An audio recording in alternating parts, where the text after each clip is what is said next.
This memory quilt is made from t-shirts and pants that my daughter has worn and loved in elementary school. So they are just finishing 5th grade, and I am just finishing the first memory quilt. As you can see, the quilt is made up of columns. So I have 5 columns making up the main part of the quilt, and on each side I added a border of black to widen it. It is definitely long enough. As you can see, there are 5 different columns. I wasn't intending to make 5 different size columns, but I was cutting out my shirts and I realized that that's just how the t-shirts ended up. So the smaller shirts, when the kids were younger, are cutting out to a smaller size. So the smallest column was cut 7.5 inches wide, and the length varies. And the widest one, the shirts from when they were older, ended up being 12.5 inches wide. And then the rest vary, 9.5, 10.5, and 11.5. So you can adjust this based on the size of the clothing.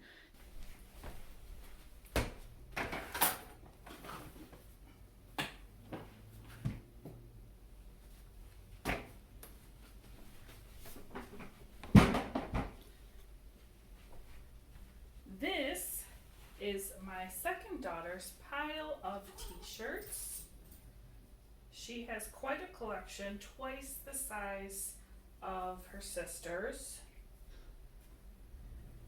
She doesn't have as many pants as her sister, but she does have a few different things, like this pair of pajamas she absolutely loved, and it was really hard to get her to part with that one when it was way too small. So for my second daughter, I will probably turn this into 2 memory quilts, just because there's so many. But I'm going to start cutting them down, and we'll just see how many we end up with. Now I'm going to show you how to cut out your pieces for your memory quilt. I have 3 different sizes of t-shirts and a pair of pants. Hello! Now I am all set up to show you how I go about cutting the t-shirts for my memory quilts. So I have 1 t-shirt here. First thing I'm going to do is just cut the top off as wide as I can, as big as I can, using my rotary cutter. And you can use scissors if you're more comfortable with that. I am comfortable with the rotary cutter, so I'm just going to go ahead and freehand it as close to the edge as neatly as possible. I'm going to go around the sleeve, across the neck, and I'm avoiding this area and the sleeve seams just because it's less bulky.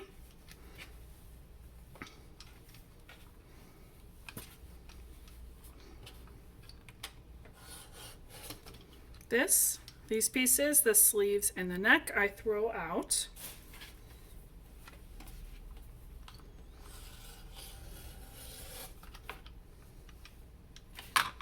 Now that will come apart in 2 pieces. The front I use for the quilt. The back, as long as there's no design on it that I want to use for the memory quilts, I use these as rags. So we do not use paper towels. We use rags, and sometimes we even save them for throwaway rags for construction jobs or really messy things. I could just use a rag, throw it out just like a paper towel. And most of the time we go ahead and wash them, and now I can add to my rag pile. It looks like I could get a column 8.5 inches. It's going to be a close one. Probably be just fine once I iron it. Now I did not iron it before cutting because I'm just going to go ahead and do that before I attach the interfacing. I just wanted to roughly cut out what I could. So my first column is going to be 8.5 inches wide. So you can go ahead and start keeping track of the width of your columns. So my first one, 8.5 inches. Now don't make it complicated and do like 3/8 of an inch or 7/8. I'm either going to do 1/2 inches or whole inches for my columns. This shirt is a little bit wider. I'm going to cut the fronts off in just the same way using my rotary cutter. Try to make it nice and flat.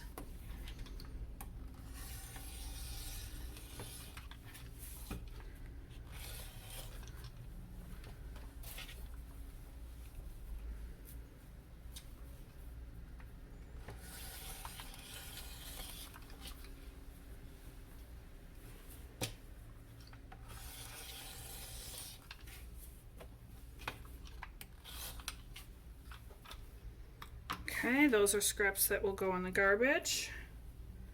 I have my fronts put to the side. There's nothing on the back, so I'm going to cut this one in half and add it to the rag pile.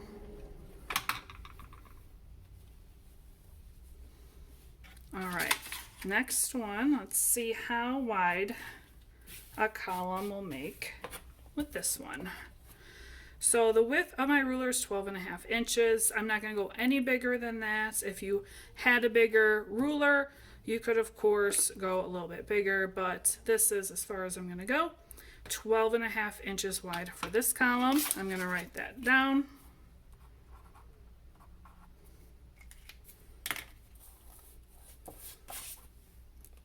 And put this one aside.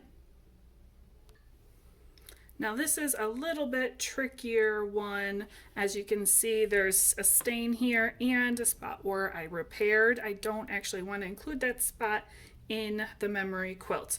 So I am going to cut it off here.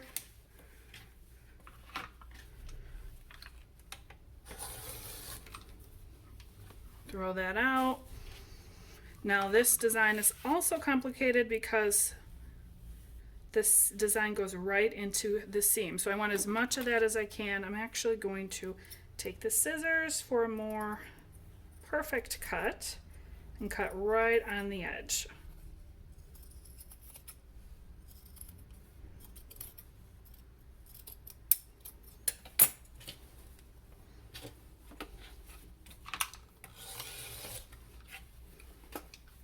And here's another rag for the rag bin. This one will be a little bit shorter, but again, we're doing columns, so looks like I can get another piece 12.5 inches. So this will go in the 12.5 inch column pile. Now you keep going like that through your t-shirts until you have the fronts all cut out. This is a pair of pajama pants. So how I do pants is I first cut off the cuff, garbage, and then I'm going to cut off the waist, and I'm going to divide the pant legs into two. So I have a tube left over. So I have to cut open the tube. So I'm going to grab the scissors now.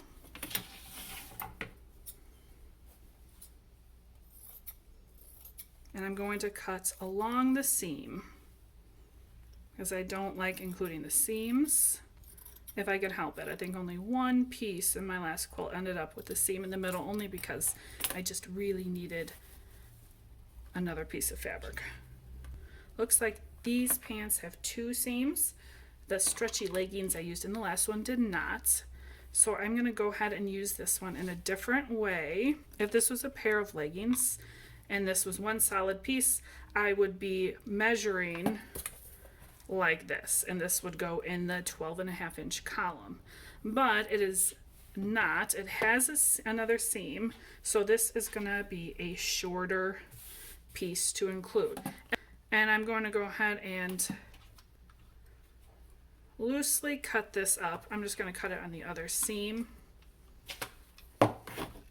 Now again, you don't want to do perfect rectangles right off the bat, and that's because you're going to be attaching interfacing, and it's harder to attach the interfacing if you're trying to match the square of interfacing to your perfectly matched square of t-shirt fabric. Okay, so I have a piece of fabric right here, and I could cut this pair of pants up and put a piece in each of the different size columns.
You might be thinking that some of these shirts are in really good condition. Why don't I just pass them on to someone else or give them to the thrift store?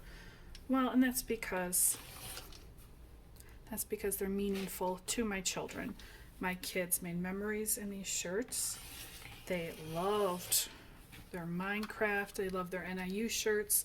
The NIU shirts were gifts from people that they loved very much and still love.